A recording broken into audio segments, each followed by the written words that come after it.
The countdown is over. This isn't a preview anymore. May has started, and with it comes the first test. Not a warning shot, not theory, a live signal. The kind of energy that doesn't announce itself with noise. It slips in quietly, but shifts the floor under you while you're still trying to find your footing. If April left you feeling paused, suspended, even a little off, this is why. May arrived carrying a hidden charge. Already we're inside a shift you can't fully see, but you can feel. It's not random. On May 6th, Saturn tilts just right, so its rings vanish from view. This only happens every 15 years. It's not just astronomy, it's symbolism. Saturn, the planet of structure and truth, is stepping out of sight, and with it, the illusion of control dissolves. The same day, the Eta Aquarid meteor shower, fragments of Halley's Comet, rains down, activating Earth's magnetic field. That emotional turbulence you can't explain, that's not mood, that's magnetic. These are not just events, they're markers, and they're only the beginning. Because what's coming next doesn't just ask who you are, it demands a response. So buckle in, like, subscribe. You're going to need what's coming next. Chapter 1, Saturn's Equinox, May 6th, The Hidden Gate. On May 6th, something subtle but monumental happens. Saturn, the planet of time, karma, and deep structural truth, turns its face. Not literally disappearing, but visually vanishing. Its famous rings, those massive, icy halos, go edge-on from our perspective on Earth. For a brief moment, they seem to disappear. This is Saturn's equinox, and it only happens about once every 15 years. But this isn't just a cool sky event. It's a message, a shift in how we see and how we're seen. In ancient astrology, Saturn's rings were thought to represent spiritual boundaries, limitations, and the visibility of truth. When those rings go dark, it's like the cosmic teacher steps back into the shadows, not to abandon you, but to watch without interference. This marks what mystics have long called the hidden gate, a short, silent window where your soul is evaluated not by what you say, but by what you've actually become. There are no warnings, no signs, no tests you can study for. This isn't judgment, it's resonance. Your energy either aligns with where you say you're headed, or it doesn't. And if it doesn't, you'll feel things fall off. People, plans, patterns, but not as punishment, as calibration. This is a cosmic filter, a thinning of the veil, a moment where only what's real passes through. If you've been living in integrity, you'll feel lighter. If you've been pretending, even to yourself, May 6th will feel like emotional whiplash. You may suddenly feel disconnected from things you were deeply tied to just weeks ago. That's not loss, it's clarity. Because Saturn doesn't strip away to hurt you. It removes the noise, so your path becomes unmistakably clear. And that gate, it only opens for a breath.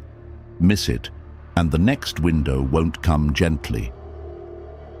Chapter 2, Eta Aquarid Meteor Shower Peak, May 6th to 7th.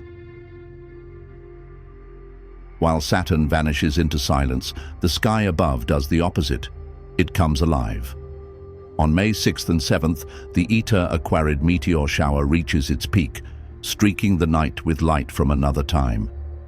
These aren't ordinary meteors. They're fragments of Halley's Comet, a celestial traveler last seen in 1986 and returning again in 2061. The particles burning up in our sky this week broke off from that ancient body centuries ago. So what we're seeing isn't just a light show, it's time-traveling debris, memory dust, cosmic residue carrying echoes from the past. But here's where it gets interesting. When these meteors enter Earth's atmosphere, they don't just paint the sky, they disturb the field. Meteor showers increase electromagnetic activity in the atmosphere, subtly impacting the human energy field. You might not see it, but your body and psyche absolutely feel it. This is especially true if you're sensitive, intuitive, or even just energetically aware. If you've been having vivid dreams, strange emotional swings, déjà vu, or even identity confusion, like you're not quite yourself, or like you're carrying someone else's thoughts, it's not in your head. You're walking through a temporary frequency shift, stirred up by particles from a different era. The message is subtle but clear.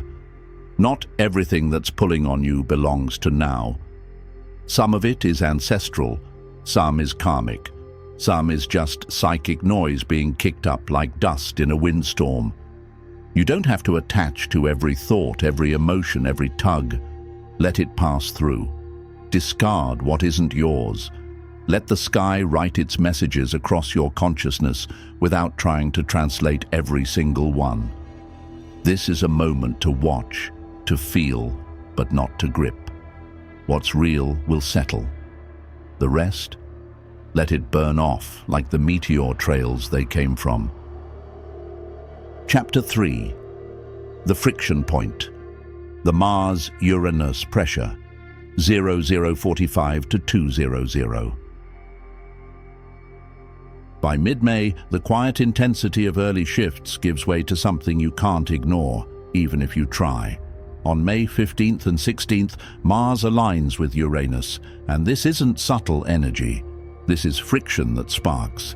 Mars is pure drive, raw, impulsive, forward motion. Uranus is sudden change, innovation, rebellion, and electricity in its purest form. When these two planets meet, the rules don't just bend, they snap. And it's not just any alignment. This conjunction hasn't happened in this sign for over a decade, making it a rare and charged event. It's not here to gently guide you. It's here to break the deadlock. So if you've been on the fence, delaying action, ignoring your own inner push, this moment will feel like the universe throwing you off the edge and hoping you remember how to fly. Why does it matter so much? Because Mars brings energy and Uranus brings disruption. Together, they generate what astrologers call forced innovation. You either pivot and evolve, or you get forced into chaos that pushes you there anyway. But this doesn't have to be a disaster. If you've been doing the work, preparing in silence, trusting your gut even when you didn't have a roadmap, this alignment can launch you. It's breakthrough energy. The kind that collapses outdated structures and clears the runway for something that's actually built for you. The danger only comes if you've been resisting truth, yours or someone else's. In that case, expect emotional eruptions, unpredictable behavior, or sudden twists that feel like everything's flipping. It's not punishment, it's exposure. Mars and Uranus don't destroy for fun, they destroy what's no longer viable. This is your cosmic shockwave. What you do with it determines whether you rise or break. Chapter 4. Solar Storms and Earth's Field. You can feel this, 2 to 3:15. This isn't a metaphor, and it's not science fiction either. It's solar physics. According to NASA, May 2025 is showing unusually high solar activity, meaning the sun is flaring more than usual, sending out bursts of electromagnetic energy that ripple through the solar system and directly impact Earth's magnetic field. And when that field shakes, so do you. You may have noticed more headaches, disrupted sleep, intense or surreal dreams, even moments where time seems to blur or glitch. That's not random. That's electromagnetic interference interacting with the delicate systems inside your body. The human brain and heart don't just run on emotion, they run on electricity. When solar storms increase the charge in Earth's atmosphere, it directly influences how your body regulates mood, memory, and mental clarity.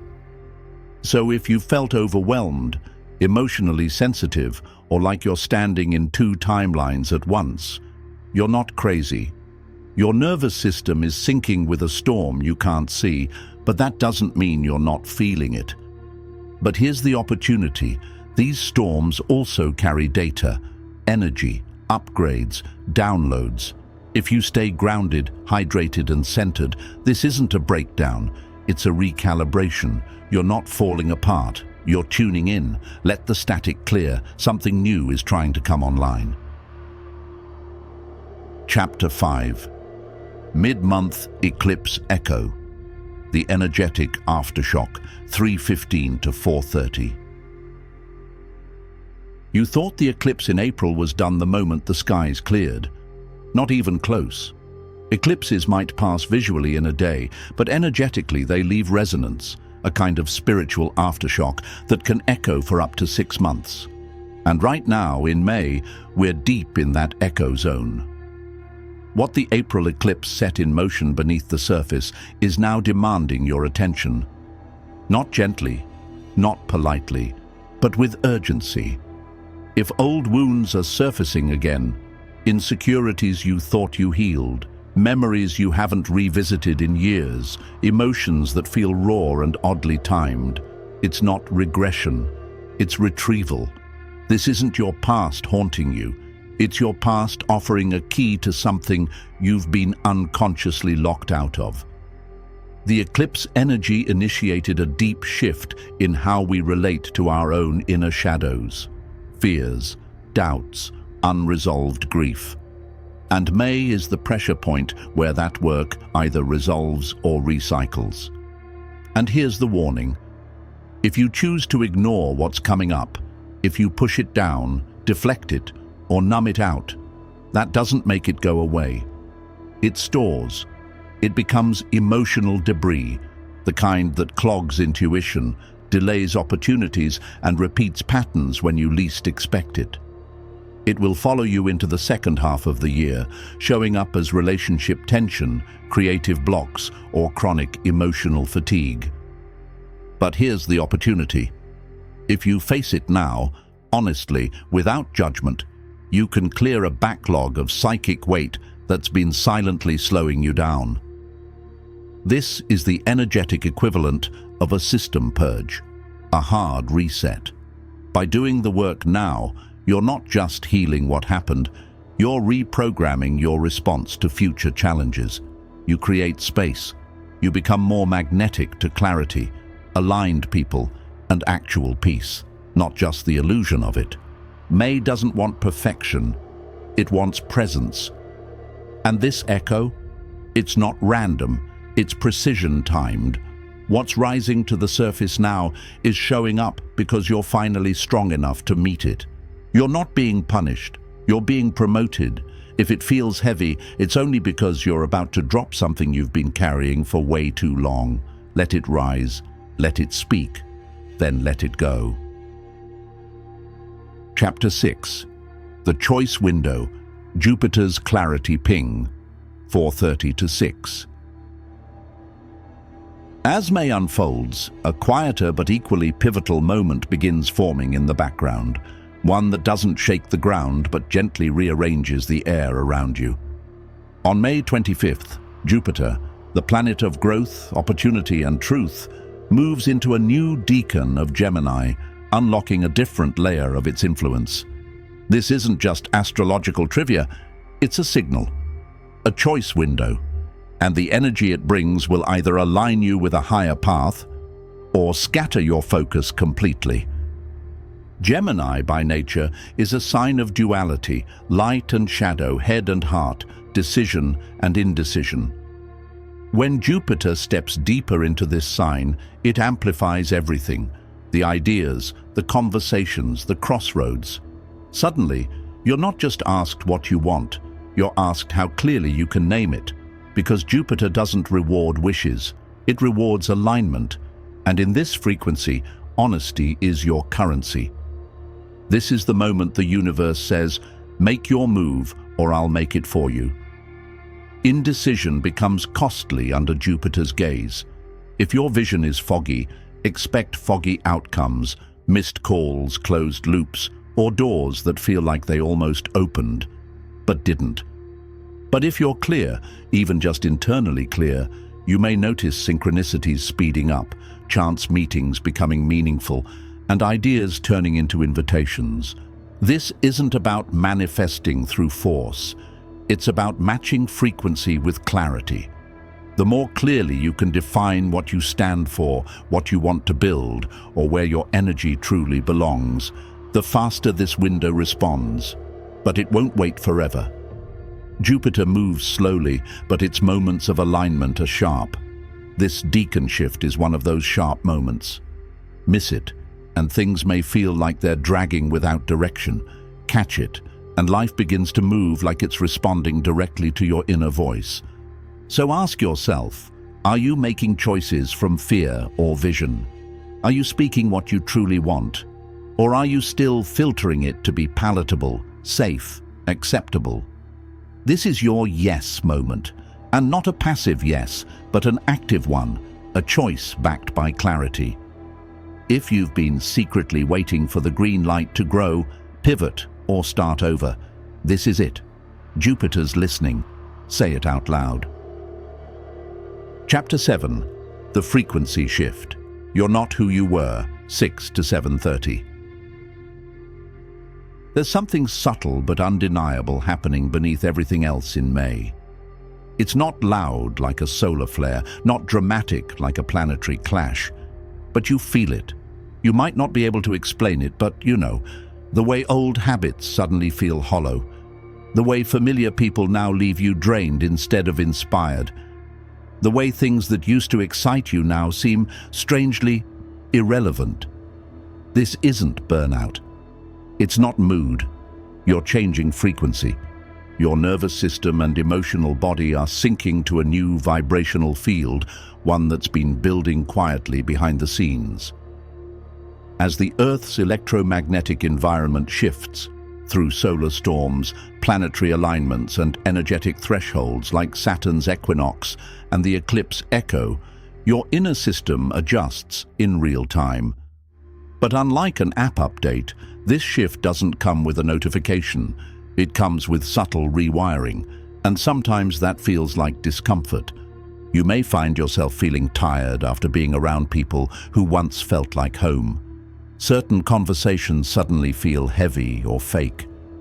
That one habit you leaned on for comfort, whether it was a food, a scroll, a distraction, starts to feel off, irritating, even unbearable. That's not rejection. It's resonance recalibration. You're no longer compatible with frequencies that kept you small. And those old energies, they don't recognize you anymore. Not because you've become unkind or distant, but because you're vibrating out of range. This shift isn't just emotional, it's deeply energetic.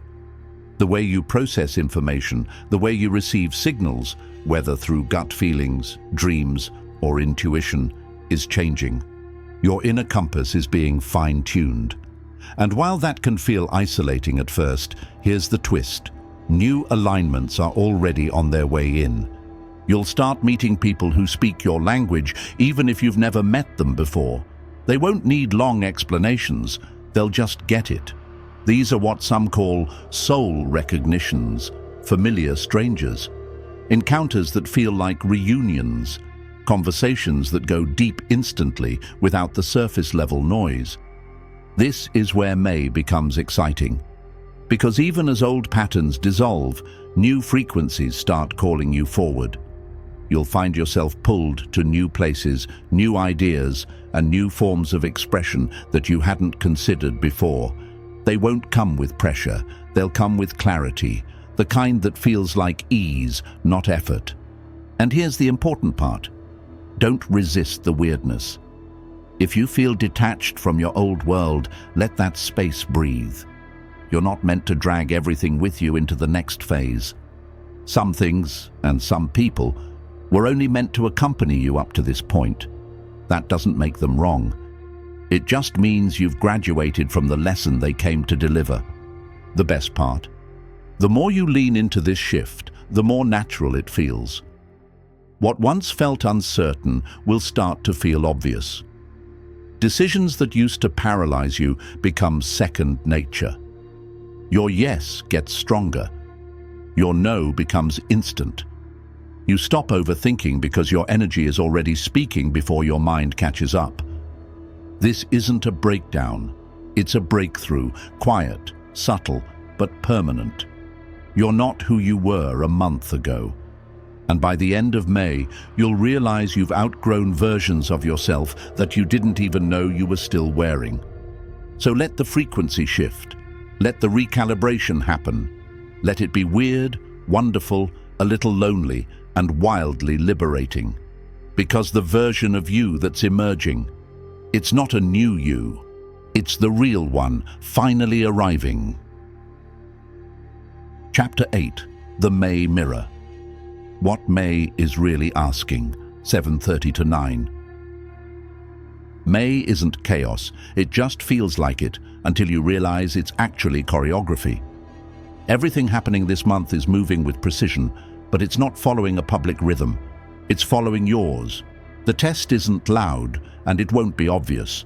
It shows up in your quiet moments, when no one's watching, when no one's applauding. This is a soul-level audit, not of what you say you want, but of what your energy is actually aligned with. That's the real challenge of May. Not to prove anything, not to solve everything, but to get radically honest about what's real for you now. Not who you were, not who others expect you to be, but who you've become.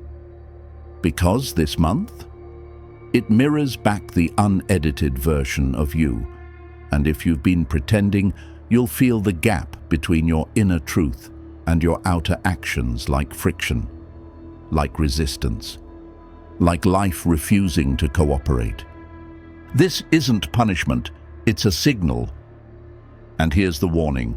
If you ignore it, push it away or numb it out, the volume won't go down, it will go up. By July, the same lessons will return, but louder, harder, more insistent. But if you face it now, even just a little, if you show up just 10% more honestly, something shifts. Doors that have felt stuck begin to creak open. Energy starts flowing where it was blocked. May rewards authenticity, not perfection. So don't wait for the perfect answer. Just get in alignment with your truth and watch what happens next. So here we are, at the edge of something vast.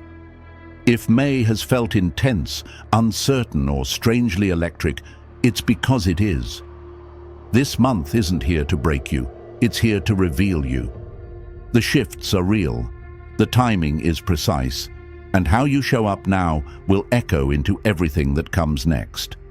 So trust the pull, stay awake, and move with intention. If this resonated with you, hit like, subscribe, and drop the number 77 in the comments so I know you're tuned in. Let's keep decoding this together, because we're just getting started.